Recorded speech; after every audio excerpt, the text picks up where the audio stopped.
It was a stormy night when Emily returned to her grandparents' house after years of being away. The old mansion, filled with creaky floors and dim lighting, had always been unsettling.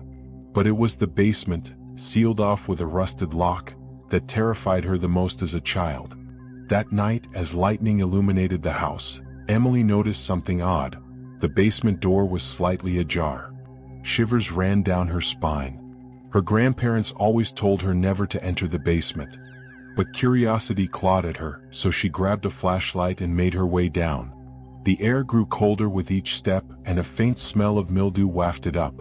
Her flashlight flickered as it revealed walls covered in strange, childlike drawings. Most depicted smiling families, but some showed monstrous shadows looming over them. At the center of the room was a dusty old crib, rocking ever so slightly. Emily froze. No breeze could explain its movement. As she stepped closer, a soft giggle echoed around her. The flashlight flickered off completely. Panicking, Emily reached for her phone's light, illuminating the crib. It was empty, but small, bloody handprints led from it to the darkest corner of the room.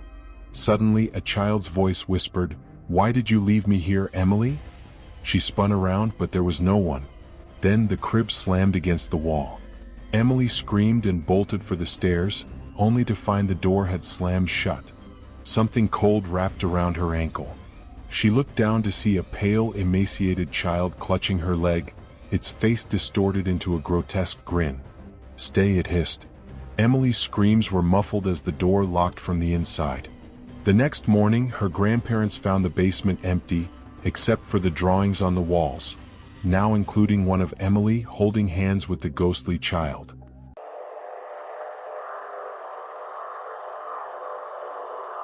It was Claire's first night in her new home, an old Victorian house nestled at the edge of a dense forest.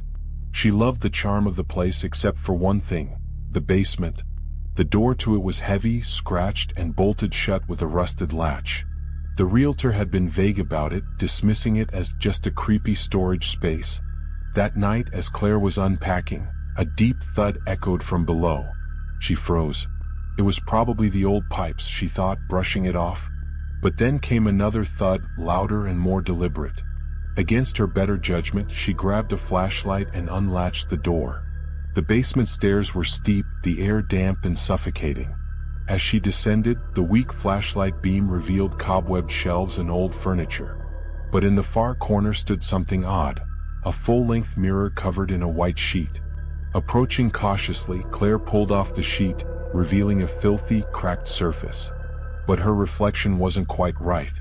It moved slower, its face slightly distorted. She stepped back, heart pounding, but her reflection stayed in place, now smiling a crooked grin. Suddenly, the basement door slammed shut.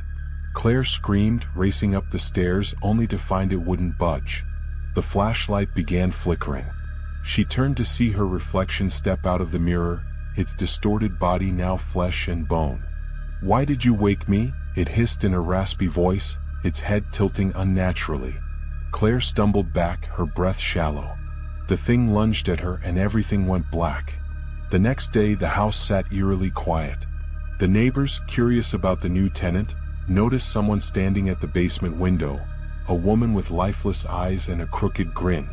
But when they knocked on the door, no one answered. Claire's car remained in the driveway, but she was never seen again. Inside the house, the mirror stood clean and gleaming, reflecting nothing but shadows.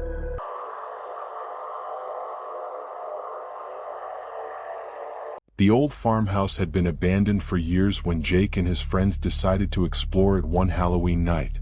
The stories about the place always ended the same. No one ever came back from the basement. Armed with flashlights and courage fueled by bravado, they ventured inside. Dusty furniture, peeling wallpaper, and an eerie silence greeted them. At the center of the living room was the infamous basement door, padlocked but now hanging open. Jake felt a chill but shrugged it off, determined to prove the stories wrong. Descending the creaking wooden stairs, the group was hit by a foul stench. The basement was colder than the rest of the house, its stone walls dripping with moisture. Oddly, the room seemed endless, with walls stretching far into the darkness. As they moved further, they stumbled upon a makeshift altar.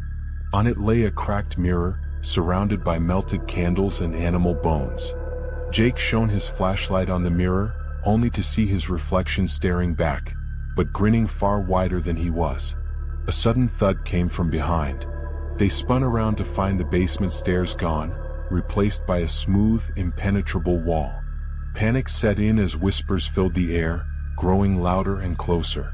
Shadows began to crawl across the walls, taking on monstrous, humanoid forms with hollow, glowing eyes. "Did you think you were alone down here?" a raspy voice growled. One by one, the lights of their flashlights flickered out. Jake could hear his friends screaming, but in the pitch black, he could see nothing. Something icy brushed against his shoulder. The next day, the farmhouse stood silent, its basement door once again padlocked. No one ever found Jake or his friends. Locals claimed, however, that if you stood outside the house at night, you could hear their screams echoing from below.